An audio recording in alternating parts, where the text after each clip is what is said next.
boa noite. Que a paz de nosso Senhor Jesus Cristo esteja com todos quantos estão neste momento sintonizados conosco neste canal. Que Deus possa abençoar você onde você estiver. Eu não sei onde você está, mas você pode estar diante de uma televisão, na sua casa,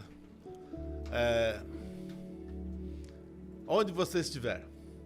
Quero desejar a você uma noite abençoada e que Deus possa estar junto contigo. Tanto é que Jesus prometeu estar com aqueles que o temem todos os dias até a consumação dos séculos.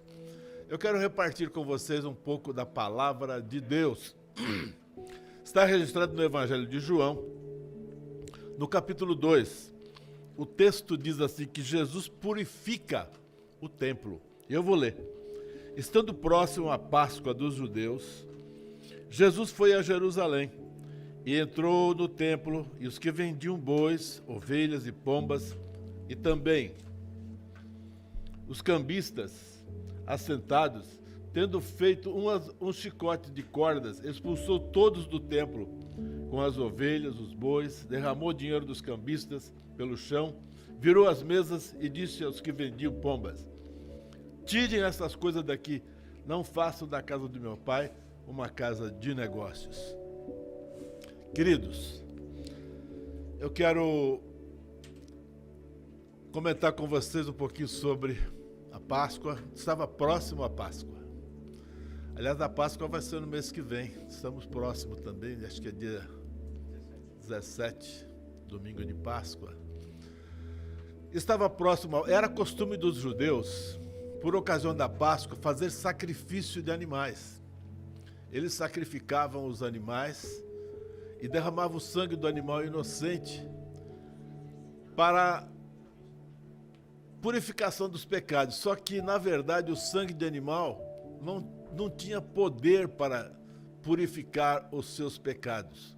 Simplesmente, eles o faziam crendo que um dia viria aquele que era perfeito. Tanto é que quando Jesus Cristo veio e foi ser batizado por João Batista, João Batista diz: eis aí o Cordeiro de Deus que tira o pecado do mundo. Veja, Jesus Cristo tira.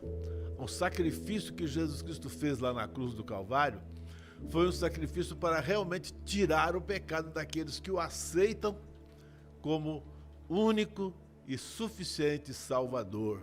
É preciso que as pessoas compreendam que Jesus Cristo não é apenas um mestre, um bom mestre, como Nicodemos pensava, né? No capítulo 3 de João, nós vemos aí um homem chamado Nicodemos, que o chamou de mestre, de rabi. Geralmente os religiosos têm Jesus apenas como mestre, mas aqueles que conhecem Jesus de verdade como seu Salvador, eles o têm como Senhor. Mas falando na Páscoa, aquele templo era um local onde Deus habitava uma vez por ano. E todos os sacrifícios que eram feitos durante o ano, através dos sacerdotes, juntamente com a pessoa que desejava fazer os devidos sacrifícios, a Bíblia nos ensina que as pessoas tinham que pegar do seu próprio rebanho um animal sem mancha, um animal que não fosse aleijado, um animal puro, e de preferência o mais bonito, o mais limpo, e deixá-lo inclusive em observância durante 4 dias, para ver se ele realmente não tinha nenhuma doença. E aí eles poderiam levar no templo para sacrificá-lo. E aquele sacrifício era um sacrifício que eles faziam, lembrando que um dia haveria de vir aquele que era perfeito. Aquele sacrifício, ele apenas tipificava o sacrifício que Jesus Cristo fez na cruz do Calvário. A própria Bíblia diz que sangue de animal não tem poder para purificar os pecados, mas o sangue de Jesus Cristo, aquele que não pecou, ele veio para nos purificar de todo o pecado. Então nós vemos que era comum entre os judeus, uma vez por ano, no mínimo uma vez por ano, eles iam até o templo para sacrificar um animal. Mas veja, se você observar como Deus tinha estabelecido na lei, a pessoa tinha que pegar o animal do seu próprio rebanho, quer dizer, colocava uma cordinha no pescoço e levava o animal até o templo para ser purificado. E ali no templo, ele era purificado. Tinha um ritual muito especial para purificar os pecados daquela pessoa, que fazia na esperança de que viesse aquele que era perfeito. Então todos os que faziam isso aí, eles faziam na esperança, em obediência. E na verdade, essas pessoas só foram salvas pelo sangue de Jesus, daquele que era perfeito. E a Bíblia diz que uma vez por ano, o sumo sacerdote, o maioral dos sacerdotes, ele entrava num lugar no templo chamado Santo dos Santos. E ali ele fazia a expiação dos pecados de todos aqueles que haviam durante o ano levando os animais para fazer o sacrifício. Então vejam, era comum por ocasião da festa da Páscoa as pessoas levarem um animal. Só que o povo judeu no início, eles começaram a obedecer direitinho. Mas agora, como já estava passado já um bom tempo, eles já tinham relaxado. Aí as pessoas já iam vender os animais na porta do templo. Virava uma feira, um comércio. E Jesus Cristo disse que não era para fazer comércio no templo de Deus. Aquele templo era um lugar sagrado, onde as pessoas não deveriam agir assim. As pessoas deveriam levar os seus animais, as suas ofertas, das suas próprias casas, do seu próprio rebanho, e não comprá-los ali diante do templo e oferecer lá os animais que não eram preparados para isso. Então veja, a palavra de Deus nos diz, eu ainda vou ler mais um texto da palavra de Deus para vocês que estão acompanhando comigo, verificarem. Aqui na primeira carta de Paulo aos Coríntios, nós vemos que está escrito assim, ó. Será que vocês não sabem que o corpo de vocês é o santuário do Espírito Santo que está em vocês e que vocês receberam de Deus o que vocês e que vocês não pertencem a vocês mesmos? Eu vou ler de novo. Será que vocês não sabem que o corpo de vocês é o santuário do Espírito Santo que habita em vocês e que vocês receberam de Deus e que vocês não pertencem a vocês mesmos? Porque vocês foram comprados por preço. Agora, pois, glorifiquem a Deus no vosso corpo. E ainda no capítulo 3, especificamente no verso 16, está escrito assim: vocês não sabem que são o santuário de Deus e que o Espírito de Deus habita em vós? Veja, a palavra de Deus nos diz que Deus habitava uma vez por ano no dia da expiação. O sumo sacerdote entrava naquele local chamado Santo dos Santos e ele fazia expiação dos pecados. E os pecados, Deus habitava ali, no templo. Aquele templo era um lugar sagrado. Agora a Bíblia Sagrada nos mostra, a palavra de Deus nos mostra agora na dispensação da graça, que o templo de Deus não é mais uma casa construída de argamassa, de reboque, de tijolo, muito menos de ouro ou pedras preciosas. Não. O templo de Deus somos nós. O homem, o ser humano deve ser o templo de Deus. É o prazer de Deus habitar em nós. Por isso ele diz: não sabeis vós que vocês são o templo de Deus e que o Espírito de Deus habita em vós? Veja, hoje o templo de Deus não é mais aquele tipo lá, não é mais um local, é a pessoa. Nós, como pessoas, somos o templo de Deus. Eu, às vezes, me referindo a isso, eu digo que nós somos a igreja, nós somos uma igrejinha ambulante. Onde nós estamos, aí está o templo de Deus. Onde nós estamos, aí está o templo de Deus. Deus tem prazer em habitar em vós.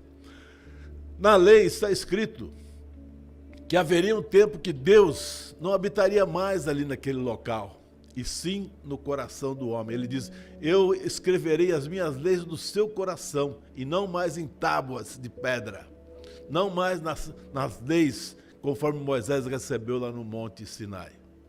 Então, Deus agora dita as suas leis no nosso coração. Por isso nós passamos a ser o templo de Deus. E uma coisa eu digo, quando Jesus chegou ali no templo de Deus, ele fez uma azorraga de cordas, fez uma limpeza.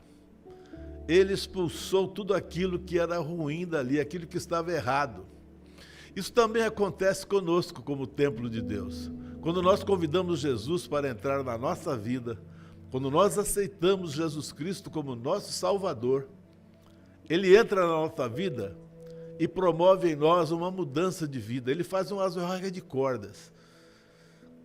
Aquelas pessoas que mentiam, param de mentir. As pessoas que viviam uma vida totalmente dissoluta, uma pessoa distante, uma pessoa que falava palavrões, ela não tem mais prazer em falar palavrões. O seu comportamento muda. Deus muda. Jesus Cristo transforma as nossas vidas. Quando Jesus entra no templo, foi o que Jesus fez. Quando ele chegou ali no templo, ele fez uma limpeza, ele fez uma azorraga de cordas e fez uma limpeza ali. Espalhou tudo e disse, não faça da casa do meu pai casa de negócios. Hoje nós somos a casa do Pai. E na medida que Jesus entra nesta casa, ele faz uma limpeza. Muitas vezes ele faz milagres, curando, fazendo coisas extraordinárias em nossas vidas. Ele muda o nosso modo de pensar. Nós nos tornamos uma nova criatura. É um novo começo. É uma nova história na vida da gente. Por isso que às vezes eu digo que a minha vida, ela tem 2 tempos. Antes de Jesus e depois de Jesus. Depois de Jesus, tudo muda. E a mudança, muitas vezes, ela não é assim, radical. Mas Jesus começa a ir mudando na medida que nós vamos deixando Ele mudar. Na medida que a gente deixa Jesus entrar na nossa vida, Ele vai mudando as coisas, Ele vai transformando, Ele vai nos libertando, Ele vai tirando os vícios. Pessoas que muitas vezes viciadas em crack, aquelas entorpecentes que as pessoas não conseguem abandonar por si mesmo. Até o próprio cigarro. Eu, por exemplo, antes de Jesus entrar na minha vida, eu fumava 2 maços de cigarro por dia. Depois que Jesus entrou na minha vida, aos 22 anos de idade, nunca mais eu senti vontade de fumar. Então tem gente que diz, você precisa parar de beber, parar de fumar, você precisa parar disso. Ora, se eu tivesse condições de parar tudo isso por mim mesmo, eu não precisava de Jesus. Então, na medida que nós, do jeito que nós somos, Jesus Cristo diz, venha como está. Então, do jeito que nós somos, se nós nos entregarmos nas mãos de Jesus, é Ele quem nos purifica. É Ele que faz a limpeza na nossa vida. Você está entendendo isso? Você que está aí do outro lado da tela, se você nunca entendeu isso, eu espero que você esteja entendendo hoje. Jesus é que faz a limpeza na nossa vida, na medida que nós nos entregamos a Ele. Nós nos entregamos do jeito que nós somos, com todos os pecados, com todos os vícios, com tudo aquilo que é ruim, assim como estava ali na porta do templo. Coisas erradas. Jesus, quando Ele entra na nossa vida, Ele faz uma azorraga de cordas, Ele faz uma limpeza. E Ele vai fazendo essa limpeza na medida que nós deixamos. Por isso, nós vamos sendo transformados pela renovação do nosso entendimento. É um entendimento renovado. Através do nosso entendimento novo na pessoa de Jesus Cristo, Ele vai ditando novas normas e vai tirando aqueles prazeres que nós tínhamos, que para nós era tão interessante. Depois que nós aceitamos Jesus, aquilo deixa de ser interessante. Deus coloca outras coisas interessantes em nossa vida. Por isso, você que está aí do outro lado, se você ainda nunca tomou essa decisão para Jesus, eu te convido a tomar essa decisão para Jesus. Entregue os teus caminhos ao Senhor. Confia nele e Ele tudo fará. Você é o templo. Esse templo pode estar vazio. Convide Jesus para entrar. E aí Jesus vai fazer uma limpeza, vai fazer uma azorraga de cordas, vai curar essa enfermidade que você tem. Vai te dar uma vida de paz, de segurança, em meio a este mundo conturbado que vivemos. Se você deseja fazer isso e nunca fez, faça-o agora. Aonde você estiver aí, feche os teus olhos. Repita comigo esta prece a Deus. Diga: Senhor Jesus, neste momento, eu quero entregar a minha vida nas tuas mãos. Eu quero ser o templo do Espírito Santo. Eu quero que o Senhor entre na minha vida e faça aquela limpeza que só o Senhor sabe fazer. Eu me entrego nas tuas mãos. Faça de mim, Senhor, a tua vontade. Obrigado, Senhor. Diga amém.